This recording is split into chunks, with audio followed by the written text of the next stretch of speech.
Welcome to the Storycraft Cafe.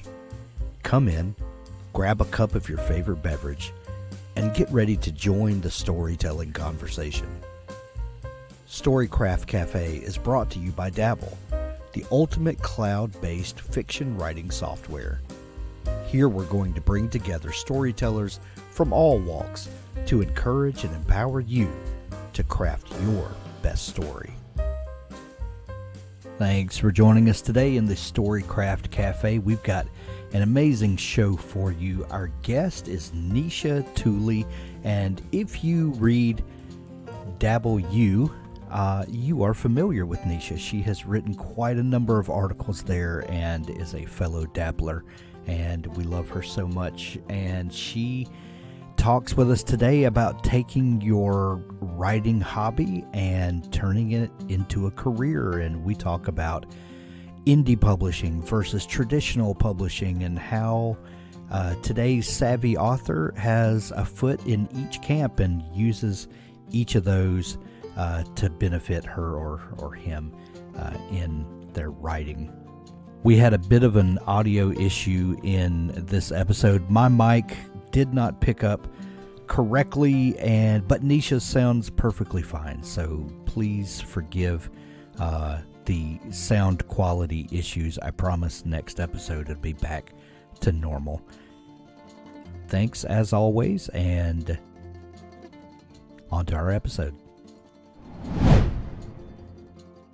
Craft Cafe. I am your host, Hank Garner, as always, and today, super excited to have Nisha Tuli on the show with me to talk about all kinds of stuff. But Nisha, you know, when I create these live streams, it makes me give it a title, and I was thinking, what am I going to call this? And I said,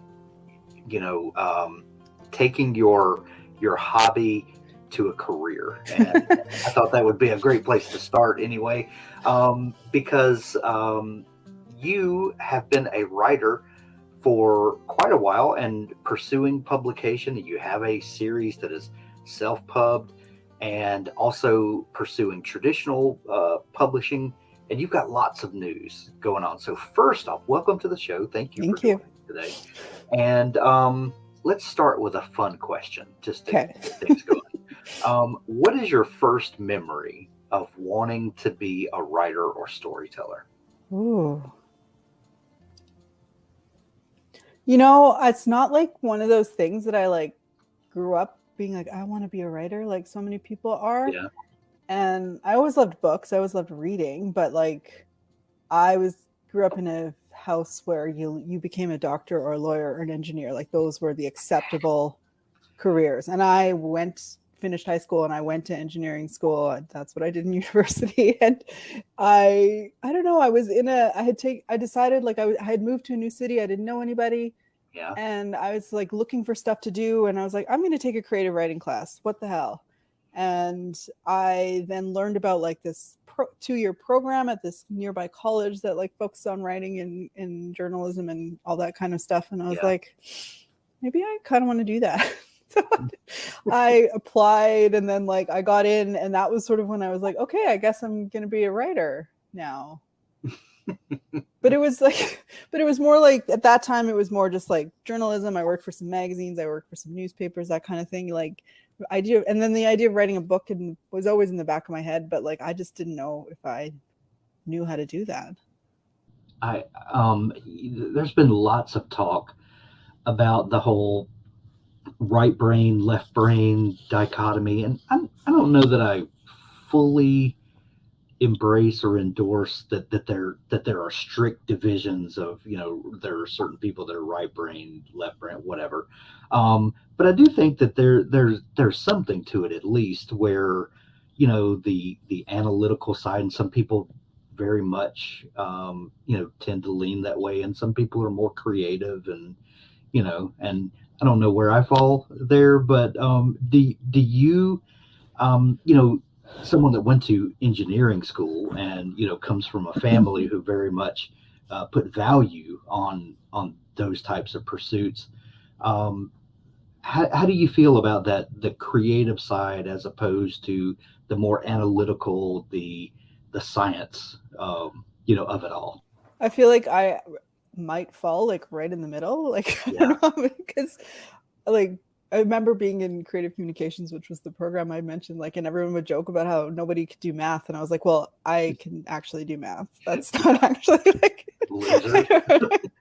and yeah, I think like for me, and having that analytical side helps me with the creative side. Like, it lets me be organized, and especially with like self-pubbing and having to keep on top of like the 1,001 things you have to do when you're an indie author. Like, I think all of that helps keep me organized, and like, you need to look at data and numbers and money and all that kind of stuff. So I think like that really gives me a bit of a leg up over like the people who just want to create, which like I get, you just want to write, but I actually really enjoy all the other parts of it too, and the stuff you do need to analyze. So yeah, I think maybe I got lucky and I enjoy both sides and have a bit of both brains going. Well, speaking of that, the Kindle revolution about a dozen years ago, I don't know exactly when all that happened, and that really kind of kicked off the indie publishing revolution. And we talk a lot about the gatekeepers of traditional publishing, and indie publishing allowed people to bypass those and to get their stories out, and so many amazing stories of people that have found an audience, and all of that great stuff. There's we talk a lot about it. Mm-hmm. But I do think that we tend to kind of dismiss traditional publishing because we do now have these other opportunities.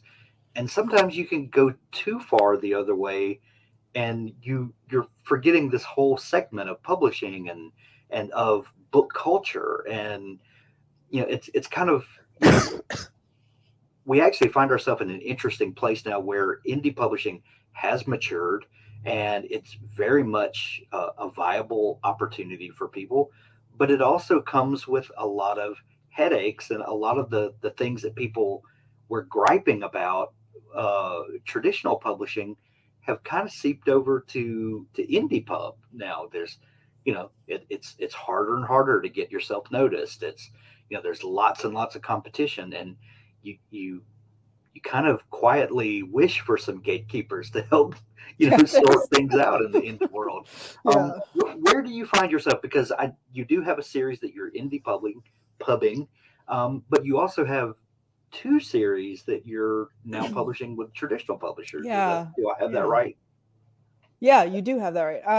So I guess when I first started, so I'm like one of those annoying people who decided to write a book during COVID. It was that first summer, and I was like, you know what? I'm not getting any younger. I keep thinking about this. I finally had time. Like, I have 2 young kids. Suddenly all the my husband travels a lot. Like, suddenly he was home. We didn't have activities every night. I wasn't in the office every day.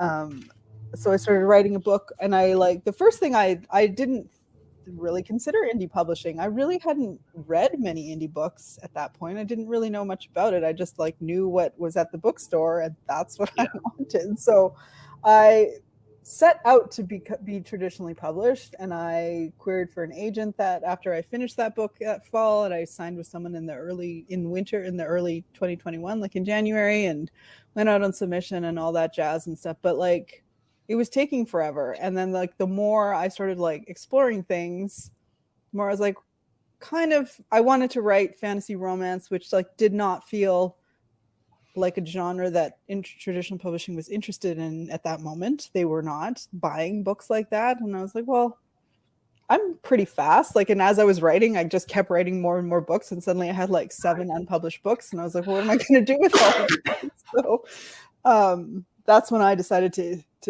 throw it out there and be like, well, maybe I'll try indie publishing too. With the, knowledge that I had a little bit of money I could spend on nice covers and all the things that you need to be successful at indie publishing. And then, so now it's sort of become 2 sides of the coin. I mean, the one pub deal I got was because someone had read one of my indie books, an editor, and he liked it and he approached me and was like, hey, what are you working on? We're starting this new imprint. Are you interested in working with us?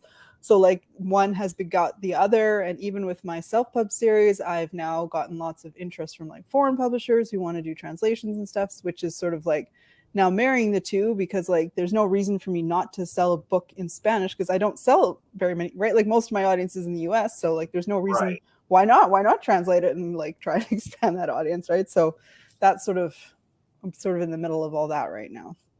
Wow.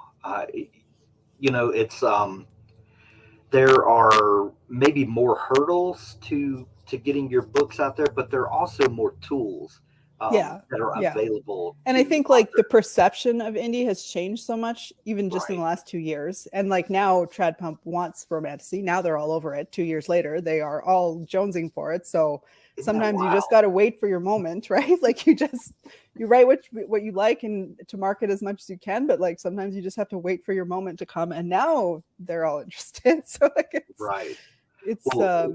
speaking of those tools that are available to everyone now, but writers are especially taking advantage of them.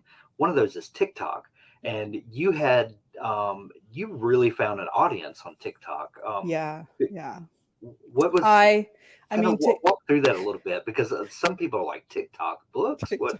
I thought that was all videos. I was like, TikTok. I'm gonna go on TikTok. I'm like, I'm too old for TikTok.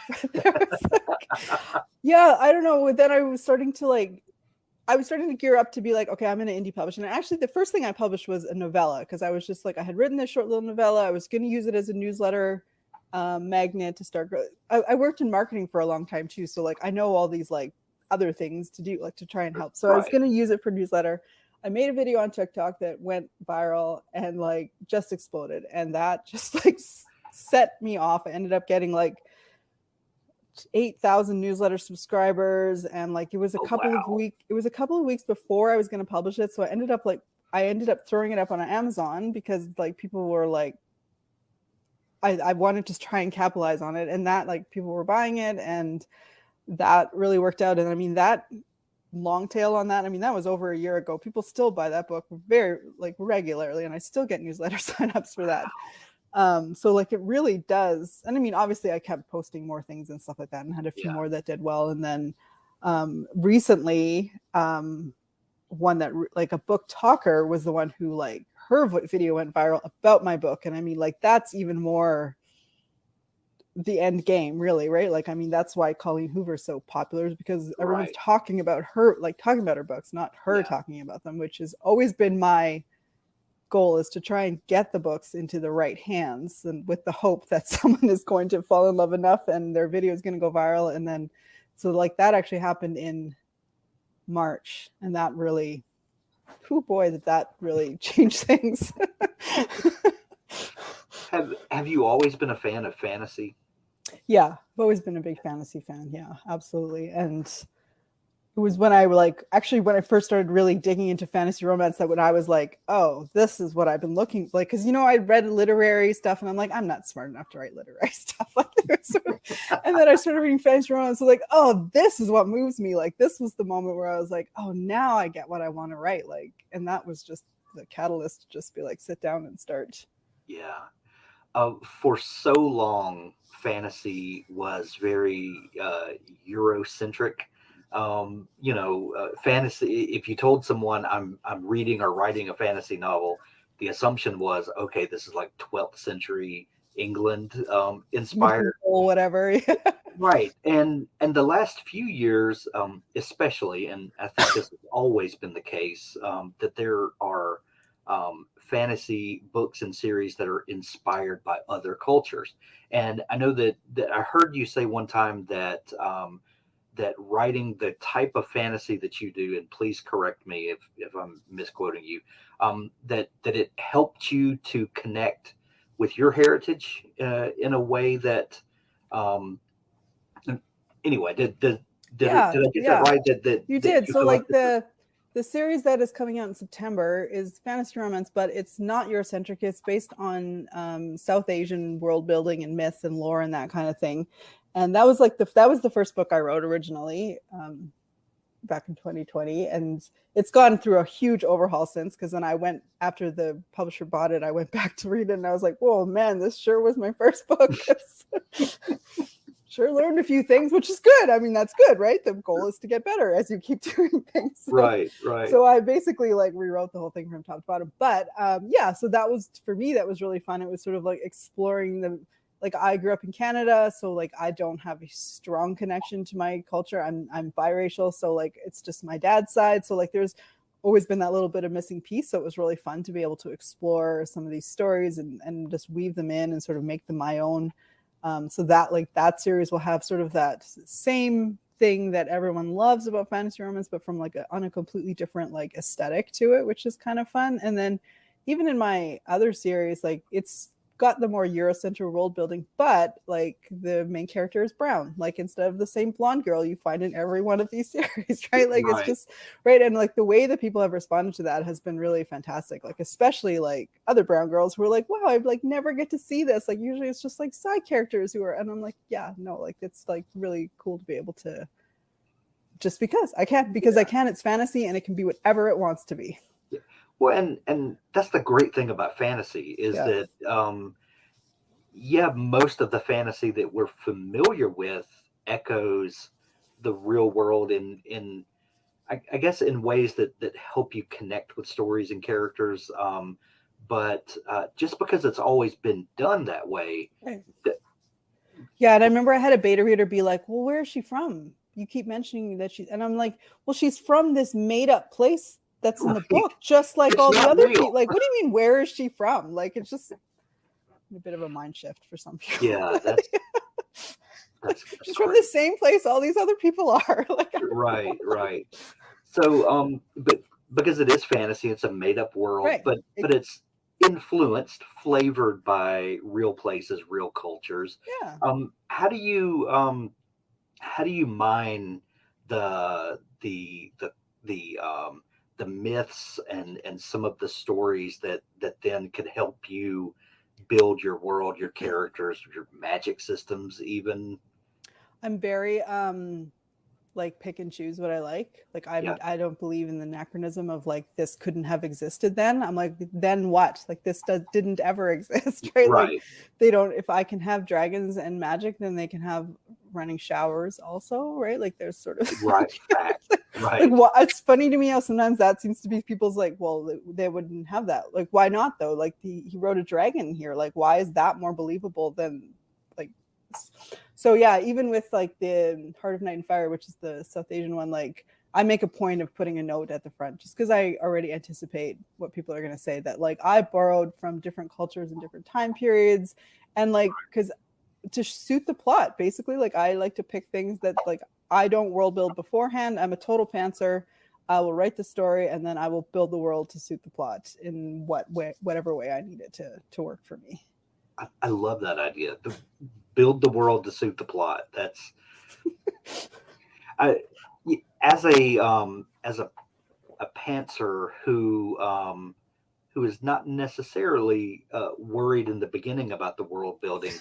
Do those things go hand in hand? You know, most fantasy authors will spend months and months world building and you know, writing out these long treatises of, you know, politics and religion and all of this that may never find its way into the book, but it helps set that world in their mind.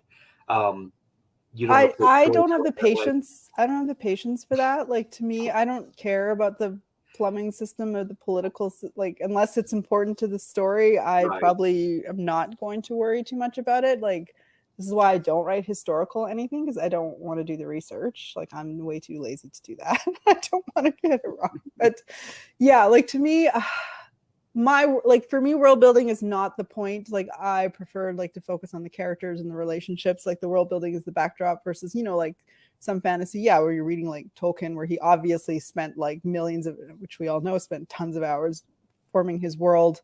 Right. I think that my stuff's more like about the characters and the world building is fun and that kind of thing, but it's just created to suit what I need it to suit, instead of like knowing. If someone were to ask me something very in depth, I probably would have to make it up on the spot. I don't know. Or be like, I don't know. I'll think about it.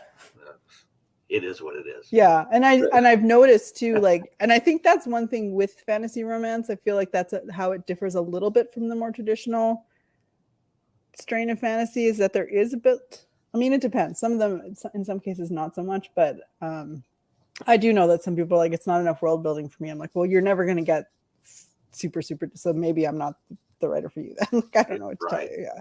Right. So what are the differentiations between traditional fantasy and fantasy romance, other than the obvious? Is it more relationship based as opposed to where a traditional fantasy might be more anchored in the world building or the magic system? Does fantasy romance focus more on the relationships? I mean, a little bit. I think in my case it does. Like, I don't know if that's fair either. I mean, there's still romance in regular fantasy and stuff too, but good fantasy anyway. Yeah. I mean, should be a romance in all good fiction, it seems like, because that's real life. It is. I mean, I don't disagree with that, but not everyone might agree with that. I mean, I guess because like in fantasy romance, the central relationship is a huge part of the plot, right? Like if you took that out, there would be no story left, versus like, I think in traditional, if you took that out, then you could still hang it on like there. And then it differs from more traditional romance in that there is still a big plot going on. So it's not exactly the same as like more genre romance in that sense, where it's really just focused on the couple. So it sort of seems to like straddle the line, like in the rom-com that you mentioned, like it's about them, right? Like there's a bit of a B plot, but it's mostly about them, right? So it's a bit different in that regard. So we have the series that you're indie publishing, and then that led to a traditional publisher wanting you to write a series for them. When does that series come out? So that's the one, the Indian one. So that will become, the first book comes out in September, mid-September, and the second one in February, I think. Yeah. And then there will be 4 books in that series, and they'll be done by the end of 2024. They're actually a fast publisher, so it's kind of nice in that regard, because they focus a lot on digital. So they move a little quicker than some of the other behemoths that my rom-com publisher, that is, the book's not coming out till 2025, even though I got the offer in 2022. Whatever, it's fine. I've got a lot going on. I did not need to be worried about another book right at this moment anyways. So what are some of the what are some of the truisms, things that maybe you had assumed about traditional publishing, and then when you got into a contract situation, they're absolutely true. But the contrast, what are some things that are assumptions that people make that now that you're on the inside, you go, oh, that's not how that works at all? Oh man, how long have you got? Like, as long as you need. I mean, I feel like people think you're like instantly rich if you like are publishing a book, right? Like we're not all Stephen King, unfortunately. Maybe one day, but not yet. I think like for me, the big thing is like understanding that the publishing industry is like really kind of corrupt. I mean, like it's like any industry. It's not about love of books. It's about money. It's about making business. It's about like, yes, the people who work within it, like the editors and the agents and the writers love books, but ultimately at the end of the day, you can have the best book in the world, but if you don't get that book in front of the right person at the right moment, when someone feels that they can make money off of it, it is never going to hit the shelf, right? Like that. There's a huge element of luck there. I mean, it's not always the best books that are chosen.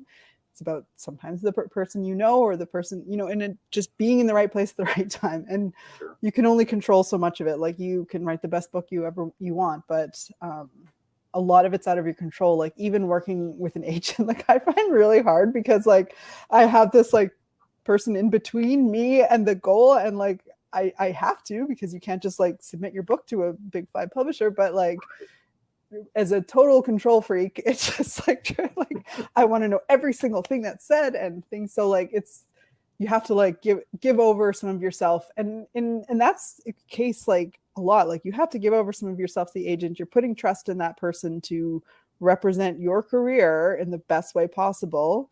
I'm now on my second agent because things didn't work out with my first, which is totally normal. Like from whatever, like people go through 3, 4, sometimes like lots of them before they find a right fit. And then even once you sign with the publisher, you're still putting faith in that, like that editor and that publisher, that they're going to now market your book and try and sell your book, and which you hear a lot of horror stories there. Like there's just a lot of faith you're putting into a system that's like, you're just one tiny cog in the wheel. That's for sure. So are there things that you've discovered that are better than, or different in like, oh, that's a total misconception that people just don't realize? Or let me ask this, has signing with a traditional publisher, has that opened doors for you that maybe indie authors don't appreciate, like the role of traditional publishing and what they can do for getting your name out there, opening doors? Yeah, I mean, I just feel like that's more of a thing than we want to admit that it is. Yeah, I think there's an instant credibility that comes with it, whether we like it or not. I mean, anyone can self-publish a book no matter what, right? So and like, even I struggle with this internally, like knowing, like, I know I wrote a book that people like, I self-published it, people are enjoying it. Like, is that not enough? Like, no, I also want I admit it. Like, I want the like validation that comes from a big publisher being like, yeah, your book is good and we're going to publish it, right? Like, and seeing it in books. And there's a big misconception that like the minute that if you publish a book that it's going to be in bookstores, like that is something that most people do not understand, that is not how it works. Like, and that was big. That was an eye opener too. Like, and that there's a lot of different types of publishers where that, they're not going to be at front and center in Barnes and Noble, and that's only a fraction of books where that happens, right? Like that's not the thing. So I think ultimately it's a bit early days for me to say for sure, like if it's open doors, but I can see where that like people take you more seriously, whether that's right or not. I definitely feel like there's an element of that. Well, and thank God that we live in a time where you have all of the options available to you. Traditional publishing and what they can provide, and indie publishing and what that can provide, and really we're living in a time where the author holds the power again, where sometimes but in a lot of ways you are in control of your destiny, or more in control of your destiny, because you can do the marketing things that which has sort of been my mantra for the last, like, I can't control if a publisher buys my book, but I can control me going on publishing on my own, right? And sort of like using that to like not feel like I'm sitting still, and sort of exploring, like, because my goal from like almost the beginning was to be like, I want this to be my full-time job. Like that was my goal. I did that a few weeks ago, as you know. Really since like last summer, other than like the bit that I was still working with you guys with, the only thing I had left going on, and the rest was all writing. So I feel like I'm living a dream right now. Like, I make my own hours. I mean, I work more than I have ever worked in my life, but it is all on my own terms, and it is all to build something for me, right? So it's completely different than any other job or anything I've ever done. So you're self-publishing a series of romantic fantasy, and you sign a contract to write and publish a new romantic fantasy series, and then you sign a contract to write a workplace rom-com. How did that come about? And I'll quantify that by saying that you hear advice from people in publishing all the time that says, once you find your audience, stay with that, do not deviate. And then I think like romance readers are romance readers. Like, I think the line across different subgenres of romance isn't too hard for people to breach. So I think like in that regard, it's not too big a deviation, even though it feels like it. I don't know. When my first book was on sub forever, I started like, I'm going to write a rom-com because I had been reading a bunch of rom-coms that I liked. And I'm like, I'm going to write one too. And actually is centered around a woman who is an engineer who works at a corporation and deals with like sexism and casual racism, not at all based on my own personal experiences as a woman in engineering. Actually, I'm pretty excited because there's like a whole conversation that starts the whole book that like happened in real life, and I'm really quite excited to see it in print. Anyways, yeah, I don't know. Because my one book was on submission, my agent was like, well, if you want to put another one, we'd have to do something completely different also, because we don't want to go to the same editor. So that was sort of strategic in that sense too, because that first book was with, like YA and fantasy editors. Yeah. This one is now going to different imprints and different publishers because it's completely different. Like usually they don't publish the same thing. So that was sort of strategic in that regard, in that like, well, let's see what hits first. Of course, then they both hit like within weeks of each other because when it rains, it pours, right? Like it's, you wait and you wait and you wait, and then everything happens all at once. That's so funny. So yeah, that was kind of that. So that one will have like 3 books. I don't know what the second 2 are yet. Apparently that's something they want to talk about, but the publishing is staggered though, because so the publishing has to be staggered. And here's a lesson I learned, is to like be careful with that. If you decide to be a hybrid author, is that because they all have competition clauses where you're not allowed to publish on the outsides of books, and it depends on what genre and like you have to be. And I learned a couple hard lessons this last few weeks, but we have almost got everything sorted again. But yeah, and even the option clause, like most traditional publishing contracts will want to see they get to see your next book in that genre first. So if I decided I wanted to start a new series, I would have to then go to that publisher and be like, here's the book I'm planning to publish. Do you want to publish it? And then, I mean, I don't have to they can make an offer. Don't have to take it, obviously, but they have usually like a window to respond. Like they usually have like 30 days to respond, yes or no. And then you have to wait till that's cleared out, right? So unless you would like them to publish, like most people want their publisher to publish their next book, but depending on the relationship and what your plans are, maybe not, right? So so there's that is something I have learned a lot about in the last few weeks, is if you're hybrid, you have to be kind of careful about how things are fitting together, like because they don't like you publishing other books too close to So are you publishing both series under the same name, or are you developing a pen name? Okay. I thought I would use a pen name for the rom-com, but they liked my audience that I had developed for the fantasy romance. So they were like, no, we want you to use the same name. Like we want you to bring that audience over. So they're all going to be under the same name. We'll see how that goes. That's great. I never liked the idea of pen names because it seems like a lot of work, and to manage like 2 social media profiles and 2 newsletter lists and or multiple, like I know some people have multiple pen names, but like that, like I said, I'm lazy. I don't want to do research, and I don't want to have to do multiple. Right. Well, I feel like for so long that was almost a demand, we can't muddy the waters over here. Yeah. Keep them separate. And maybe that's a change in the like indie landscape where and people becoming hybrid, and like there's sort of that overlap. Like, I don't know. Maybe if I decide to go a completely different direction, we'll come up with a different name. But I don't see myself doing anything but romance for a while. So we had a question come in from Haley Carter. She said, as an author who is finishing my first book, what resources helped you get into the world of indie publishing? It seems overwhelming to me right now. We talked a little earlier about how you discovered TikTok and really had an audience there that resonated with them, and then that drove people to your book. Are there any other things that you discovered that help you to get noticed in this giant sea of books that are being published?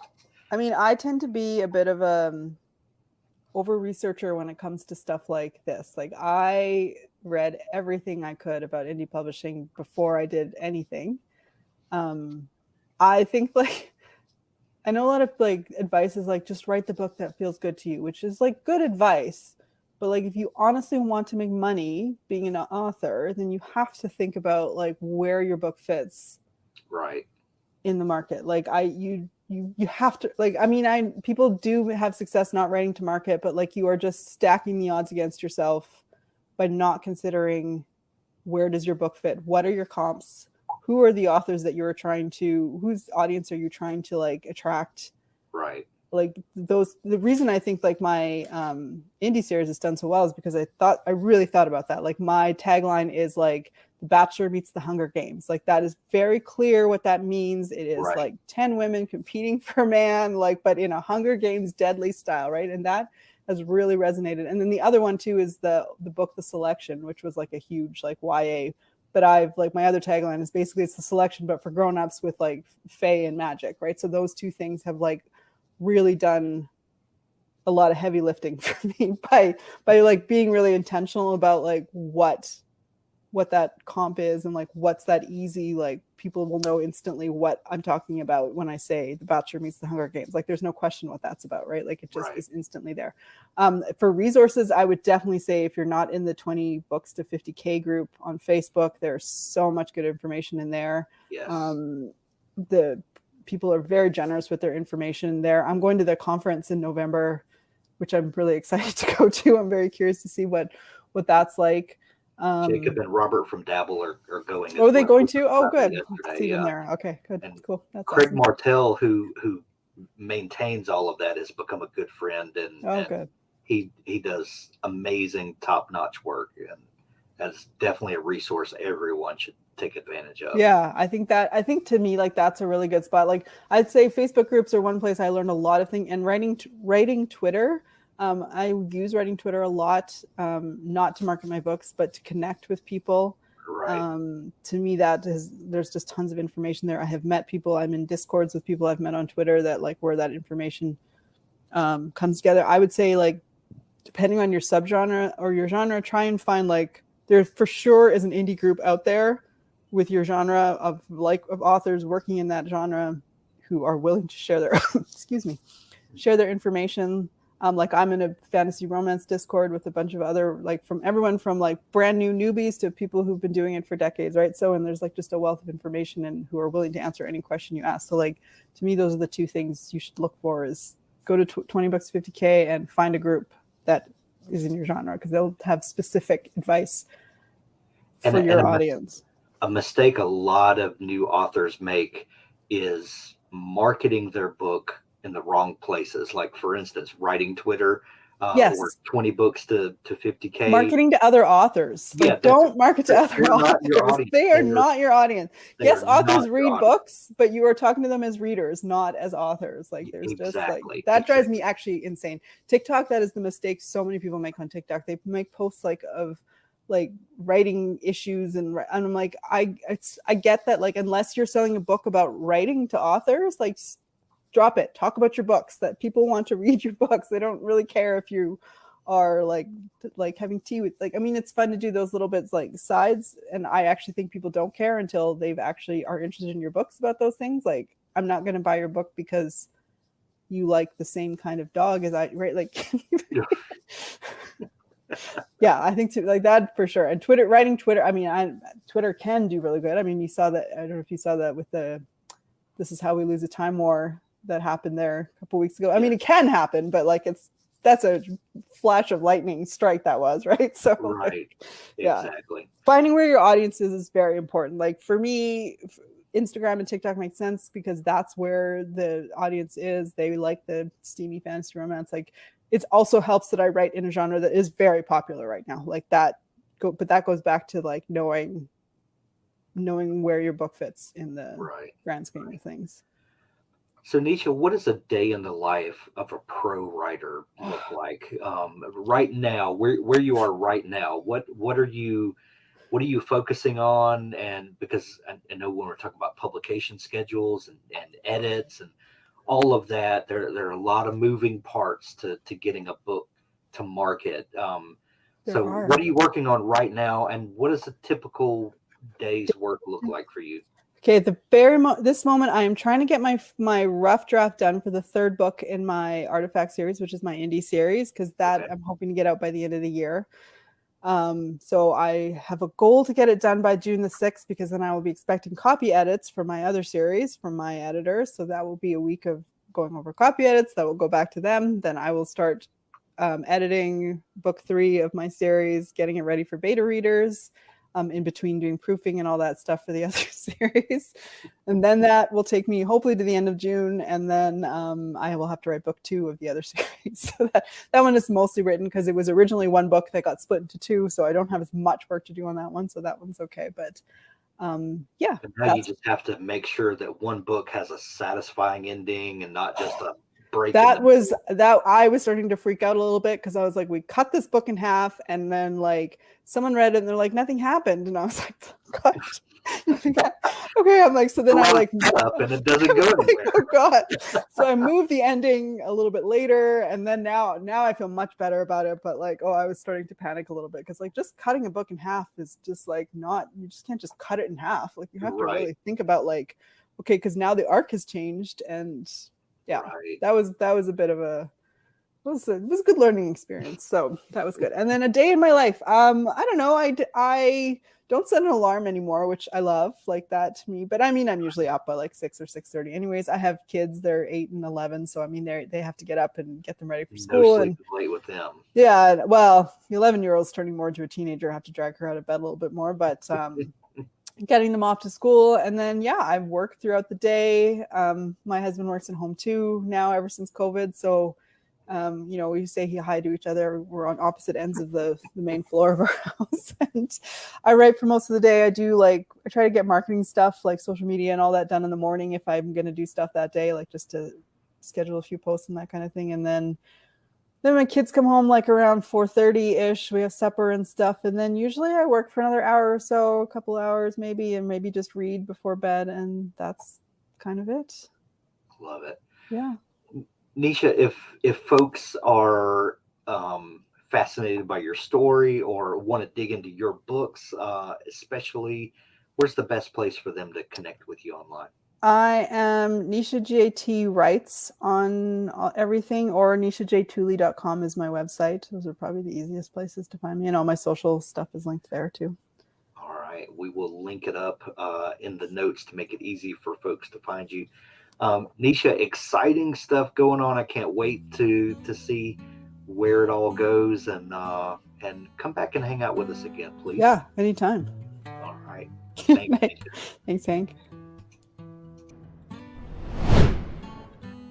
That's our episode for today. There's so much more to come as we talk with authors about the craft of writing, but also the business of publishing. Be sure to subscribe to the Storycraft Cafe podcast in your favorite podcast app to never miss an episode. The Storycraft Cafe is made possible by Dabble. Writing a book is challenging. Your writing tool shouldn't be. Dabble is an easy-to-use online writing tool packed with helpful features that allow beginning novelists and published authors to create amazing stories. Visit us at dabblewriter.com and start your free trial. Thanks for listening.